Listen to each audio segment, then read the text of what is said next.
Don't keep it all to yourself. Did you bring it just to flaunt it?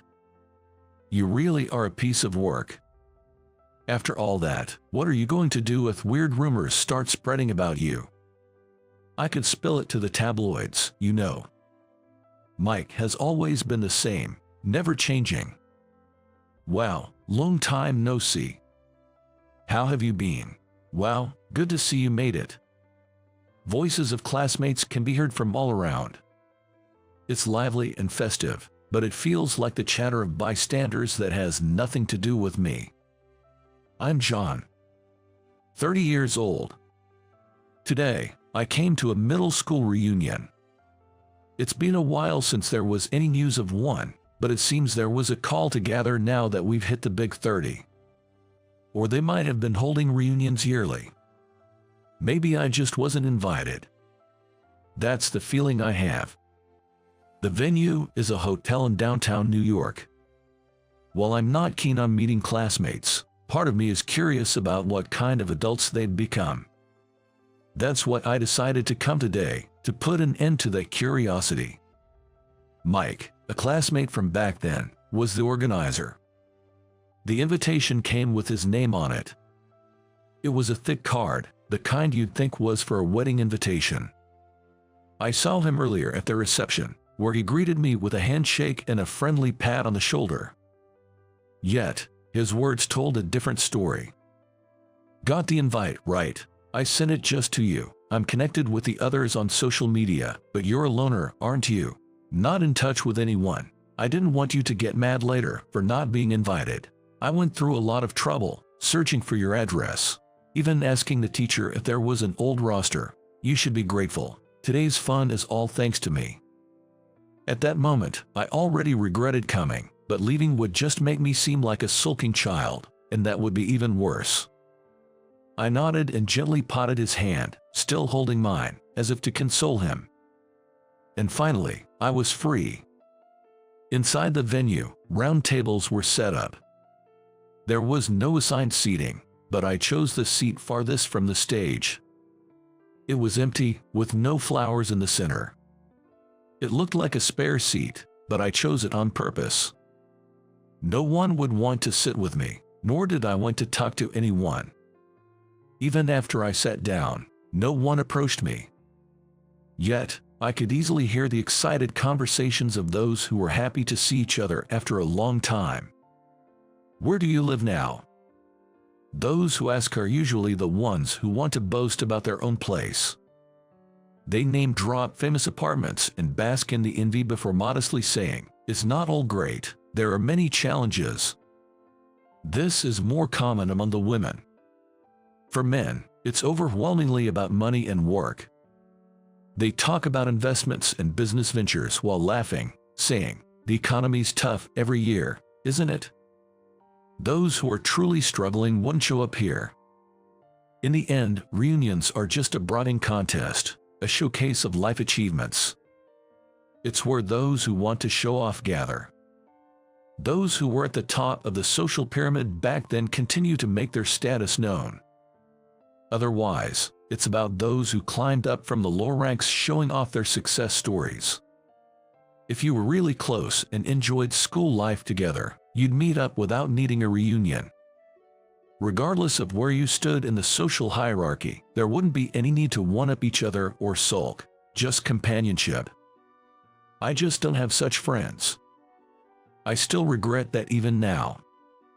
Although I regret it, I also believe it's unnecessary to try to reconcile and befriend them at this point. As I watched people enjoy the buffet, these thoughts crossed my mind. After a while, Mike, the MC, took the stage to give his speech. He has always taken the lead, from group leader to class president, then club president, and finally student council president. He's done it all. That's why he's the organizer and manages contact information on social media. I don't feel the slightest bit of remorse for being excluded from that circle. I'd hate to still be under his control. The venue dimmed a bit, and the school building was projected on the screen. I bet he was all eager making this slideshow too. I felt like I could predict what was coming next. Images from our album would be displayed, causing laughter and cheers. Sports festivals, field days, school trips, group photos, individual photos. The screen would change along with an ever-ending narration. It must have been collected from everyone. There were many photos that seemed to be taken among friends. In every one of them, everyone looked happy. We spent our sensitive years from 13 to 15 together. If that continues even now, it can be said that the school organization provided good friends. But I was left out of that. I wasn't one to speak up in class, nor was I much for chatting with peers. Not that I blamed or avoided anyone. I might have been the kind of student who wouldn't be missed if absent. Mike was the one who made a point of noticing me. I wasn't good at sports. I dreaded physical education classes. Mike excelled in volleyball.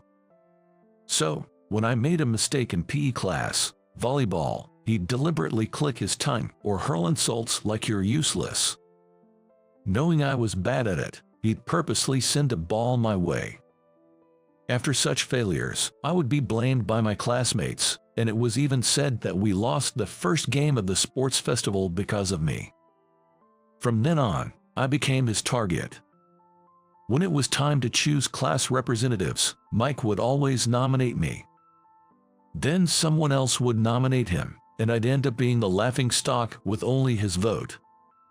There were days I had to walk around in just my socks because my indoor shoes went missing, and times when my gym clothes were found in the trash. I wasn't one to dress sloppily or neglect my assignments or homework. That made it all the more difficult to find a solution, and I felt increasingly cornered. The thought of going to school the next day terrified me, causing my heart to constrict and my body to shake. Eventually, I developed alopecia areata. My mom was the first to notice and asked what was happening at school. At first, I was too ashamed to say anything, but once I started, I couldn't stop. At that time, I had severe acne. It wouldn't heal with medication, and my dad insisted that stress was the cause and even talked to the teacher about it, but nothing improved. The teacher always had the upper hand than parents who only believed their child's words. As a teacher responsible for the students' lives at school every day, I ended up spending time in the nurse's office, attending classes sporadically. Interestingly, such an atmosphere seems to spread like an infection, creating other cliques. Bullying became rampant among the girls too. The target was Sophia. She had severe atopic dermatitis, always with a reddened face. Her skin looked painfully itchy just by looking at it. It must have varied with her condition each day. The skin around her eyes was bright red, and there were times when blood seeped from behind her ears, perhaps from scratching too much. The girls found it revolting and stayed away, claiming it was contagious upon contact and treating her as if she were a germ. The one leading this was a tall girl named Lily. She always had 2 or 3 friends around her, and there was never a moment in the classroom buzz without Lily's voice. She was the center of attention and also the instigator. Today was no different, with her shrill voice resonating about apartments and overseas trips. Mike and Lily were the central figures in the classroom. Sophia and I were relegated to the bottom, barely making our presence known at the back. I stuck to my refusal to attend school until graduation, while Sophia transferred during the summer of our 3rd year. Now that we've seen some familiar faces, let's take a look at where everyone is today. Mike said that and started passing the microphone from the front row. This turned into a session where everyone bragged about themselves. Some inherited their parents' medical practices, became teachers, bankers, traders, and Mike was working at a well-known telecommunications company. Lily mentioned she had been modeling since college. I've also considered acting, and have auditioned for a few movies. You might have seen me as the boss lady Michelle in Beauty and the Beast Club, and as Maggie in Run, YouTuber. Did you catch those? I've got to aim for a leading role next time. mentioning minor roles in lesser-known movies as if they were significant achievements, which seemed rather pitiful. I think everyone felt the same way I did. She had been sending her applications to all sorts of auditions since middle school, trying to sell herself. While her enthusiasm was understandable, her voice wasn't one I wanted to keep listening to. Her lisping and dragging speech was annoying at this age. Pointing it out wouldn't change her, I suppose. As a microphone was passed around, some girls boasted about their children. Which kindergarten, what extracurricular activities, and so on. The men talked about their jobs, influential people they met through work, overseas assignments, and company struggles. Those without such stories simply expressed happiness at the reunion. Perhaps a more genuine sentiment. Mike facilitated the passing of the microphone. I planned to pass the mic without saying anything when it came to me, but as it reached me, Mike suddenly raised his voice with the mic in hand. And now, for our special guest of the day, he swung his arm towards the back door as if a singer was concluding their final song, and the heavy door beside my seat opened. In came Mr. Thompson, our homeroom teacher. His appearance sparked excitement, but I felt a growing sense of detachment observing their warm interactions. This was a complete surprise, as it seemed no one was informed. The room buzzed with excitement. But the more I saw their surprised and smiling faces exchanging greetings, the colder I felt. Was Mr. Thompson about our age back then? Now, he's become a middle-aged man. His hairline receded, and his belly protruded. He used to coach the boys' volleyball team. A guardian figure for Mike. Since his arrival, Mr. Thompson was often speaking loudly and frequently slapping backs or giving nudges. I've heard that his lack of manners, attributed to his youth, made him unpopular in the staff room. However, his coaching had led the volleyball team to significant achievements, a point of pride for him. It seems that hasn't changed much. When Mike moved to the front with him and handed him the mic, Mr. Thompson went up on stage and began to speak. Thanks for inviting me today. I was surprised when Mike contacted me. You guys are almost 30 now, right? That's double the age from back then. I've gotten older too. I was peeking at the slideshow from behind that door, and seeing it makes you look grown up. But really, nothing has changed. You were a noisy bunch back then, and you still are. Lily, were you born talking? Oh, stop it, Mr. Thompson. Yes, Lily was always like this, catching Mr. Thompson's attention even during class. The attention from a teacher like Mr. Thompson might have been a source of pride for Lily.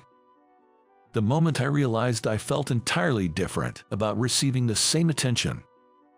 Hey, John. Mr. Thompson's voice and gaze shot towards me.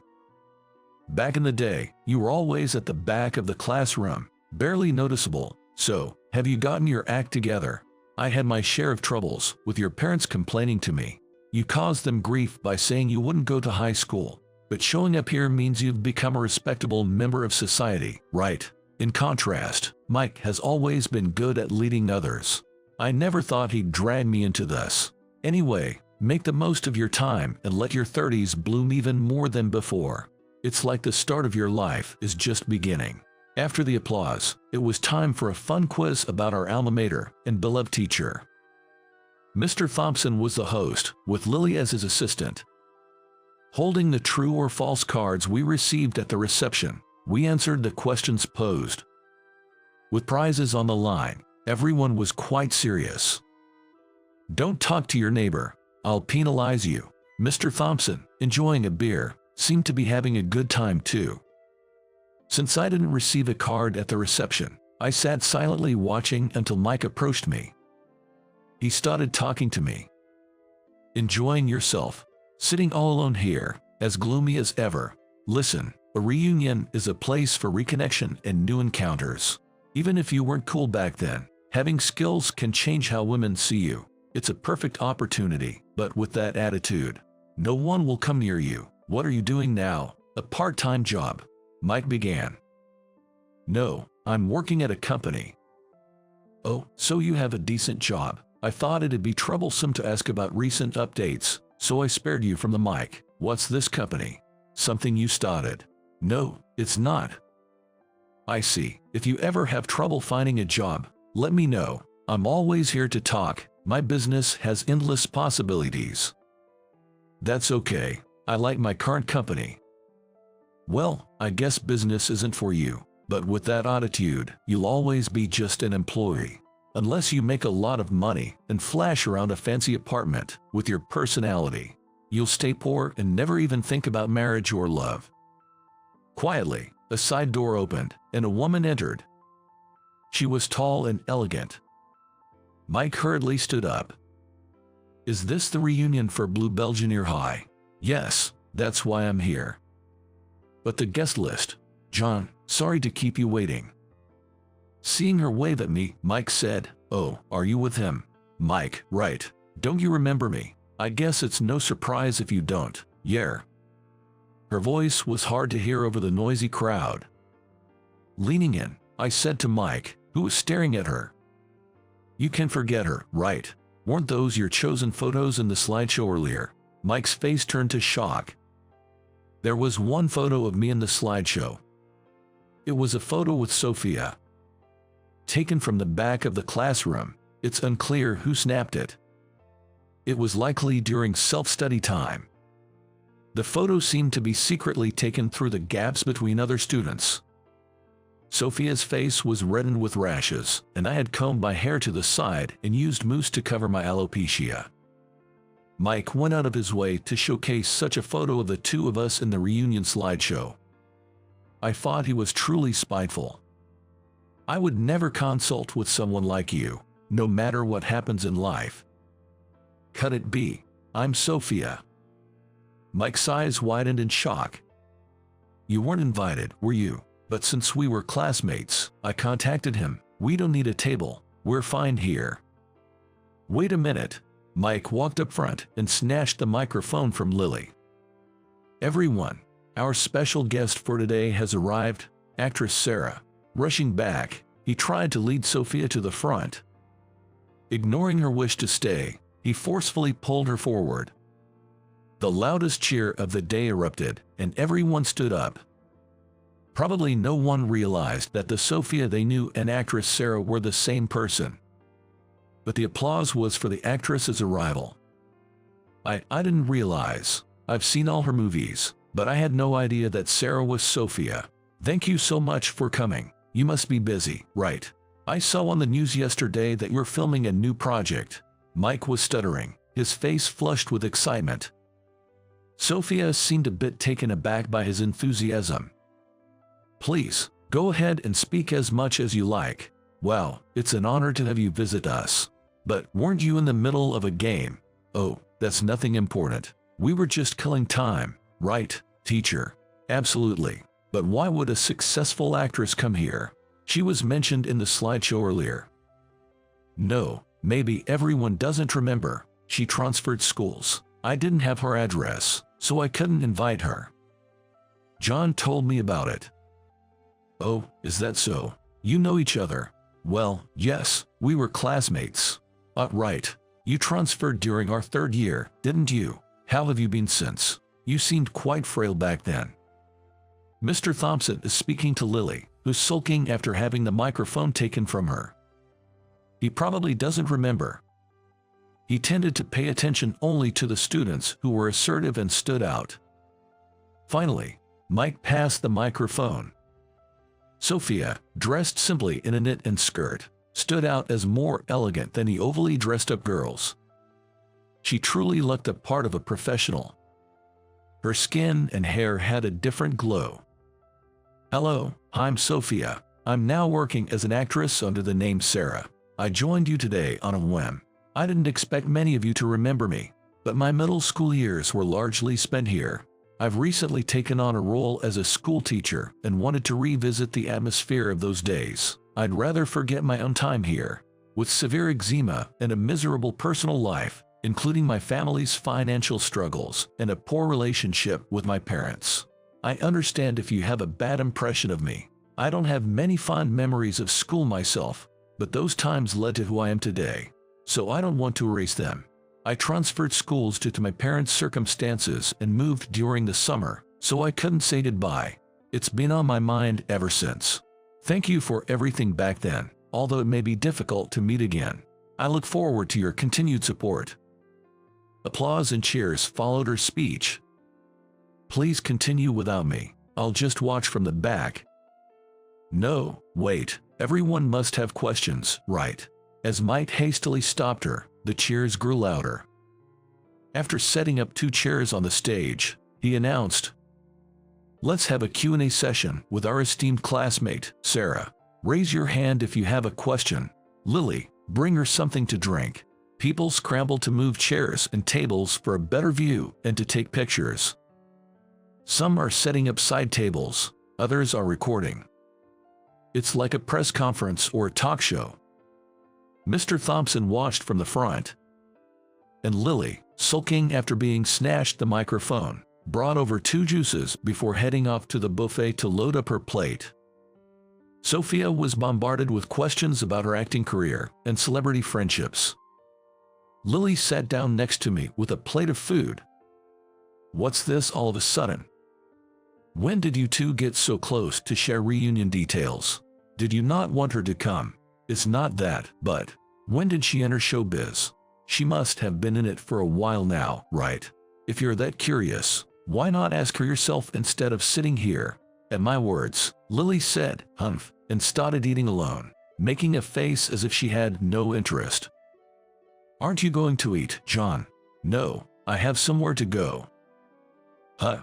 Why did you come to the reunion then? Someone you wanted to see?" "No, just curious about what reunions are like. They are more boring than you'd think." "Huh?" Despite the lively atmosphere earlier, I almost burst out laughing at her comment. All they talk about is how hard it is to take out the trash from the 30th floor, or how their husbands' corporate dinners involve spouses too.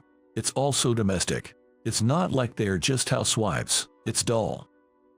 And yet, the celebrity she aspired to be was right there, turning her back to eat in such a situation. So, she felt upstaged and was downcast. That's right, she's only had minor roles twice. Too embarrassed to mention it, I suppose. In my mind, I kept unleashing all I wanted to say to Lily. Sophia, after transferring, was scouted on the street several times but initially declined. However, she reluctantly accompanied a friend and ended up winning an audition. Roles opposite popular idols, commercials with famous composers, lead roles in dramas, collaborations with young actors. Her career took off rapidly, and she continued to be a prominent figure. But no one realized she was our classmate, Sophia. She had changed that much. Hey, hasn't she had plastic surgery? That's why she looks so different. Lily, looking confident, turned to me, and I firmly responded, "Isn't that more about you? You came to school with a swollen nose at the start of a new term. Sophia still has a sharp nose." Before I finished speaking, Lily stood up with her plate in hand. Lily had nose surgery in middle school. It was obvious to everyone with her unnaturally swollen nose.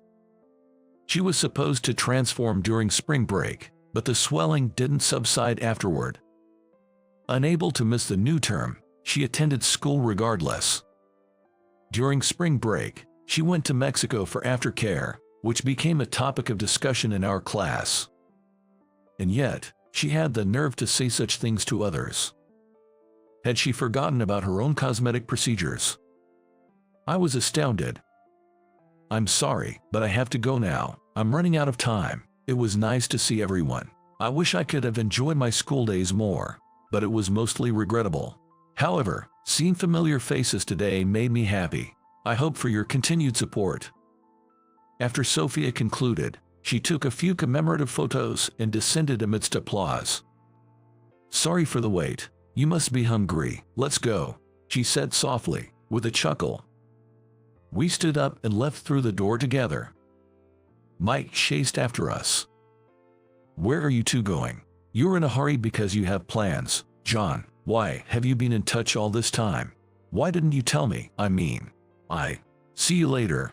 "Enjoy the reunion," I said, leaving Mike fumbling for his business card in his jacket pocket as we entered the elevator. Through the closing doors, I saw Mike stamping his feet in frustration. Inside the elevator, Sophia smiled contentedly. Back then, Sophia suffered from her parents' neglect. Her home was a mess, with nothing to eat. Her father couldn't quit drinking, and her mother was overwhelmed by his debts.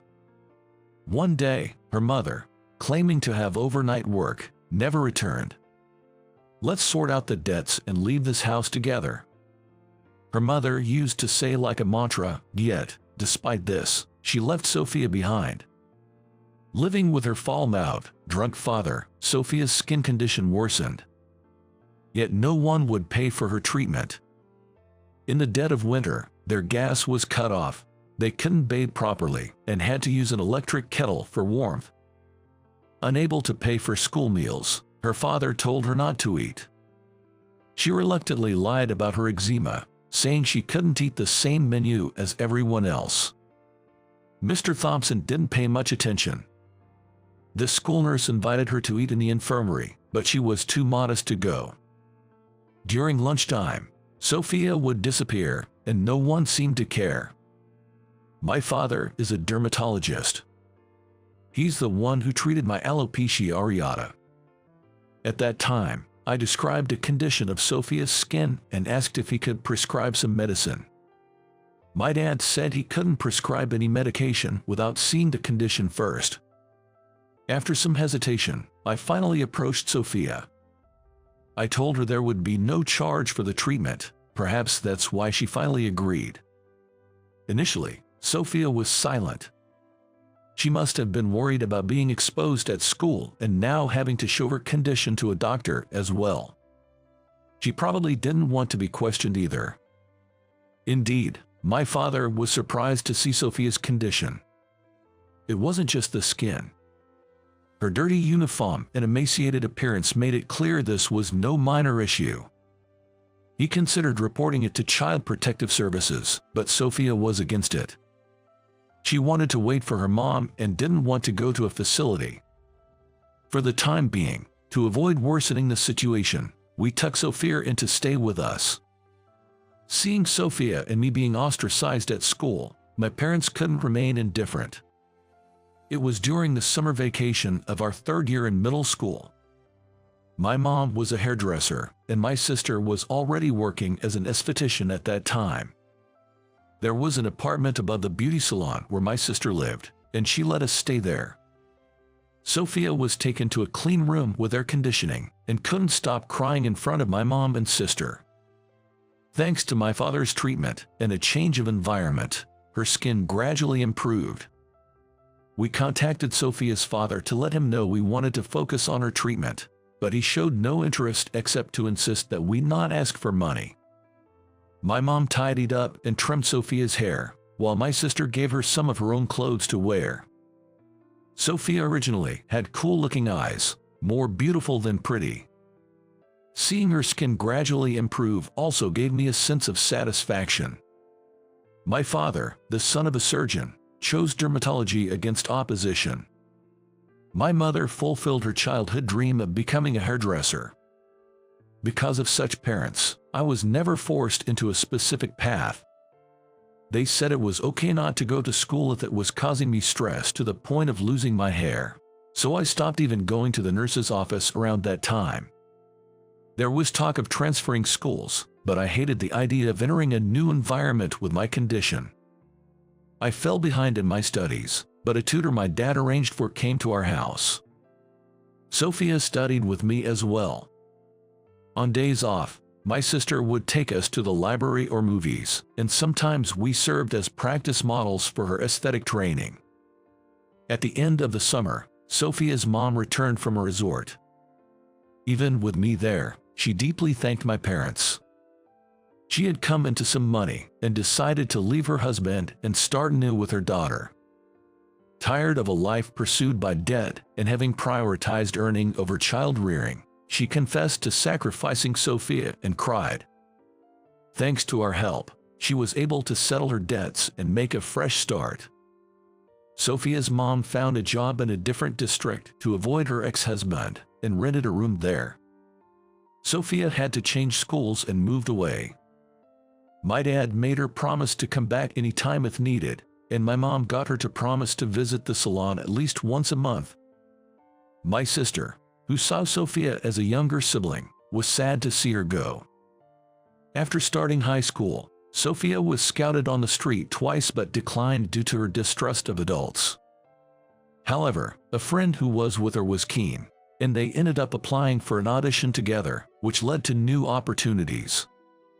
The friend who applied with her is now her manager. I didn't go to high school. Tired of school and classmates, my mom took me to the salon to do odd jobs. Sweeping after cuts, folding towels, handling the cash register. She probably wanted to avoid me shutting myself in. I'm grateful for that to this day, and working alongside my mom, I grew interested in beauty, which helped my condition improve. I enrolled in high school a year late because I needed a high school diploma to attend beauty school. Since I had a clear goal, I was able to move forward. I used to shampoo my mom and sister's hair, and even cut Sophia's hair. After working as a hairdresser for 5 years, I switched careers and now work as a beauty products distributor. I have no regrets about my current life. Until we got here, we always encouraged each other. During Sophia's debut, we were very careful to avoid scandals, but we still maintain a family-like relationship with her. My sister's aesthetic salon employs Sophia as an exclusive model, and through her introduction, both my dad and mom now have celebrity patients and clients. Looking back, it seems like a dream come true. That evening, I received a call from Mike. Hey, are you hiding her all to yourself?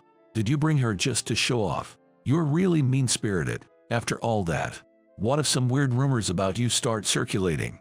Like she dished the reunion for a guy. Planning to snitch. Why would I? I'm just saying. Be careful not to let that happen. Anyway, I want to meet her too. I'm currently into this health food online business, and it would really help if she could support it. She said she doesn't like that kind of stuff. What? Acting all-knowing. I could spill this to the tabloids, you know. That's just like you. Only thinking about yourself, same as always. What's that supposed to mean?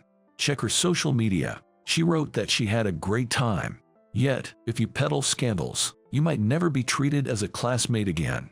Considering our past, it's a miracle she even attended today. Mike fell silent, and I hung up. The movie Sophia is about to shoot is about a young female teacher set in a middle school. She was asked by the director about her middle school life and shared everything. Despite it being a dark past, she hoped revealing it would inspire children in similar situations. Sophia is actually involved in charity work for underprivileged children, and the movie project started from there. They decided to base the story on real events, even including a child actor modeled after Sophia as a student. While addressing discrimination based on appearance and environment, the movie is meant to be enjoyable and lighthearted. She said she wouldn't have accepted the role if it was too serious, as it would be too painful for her.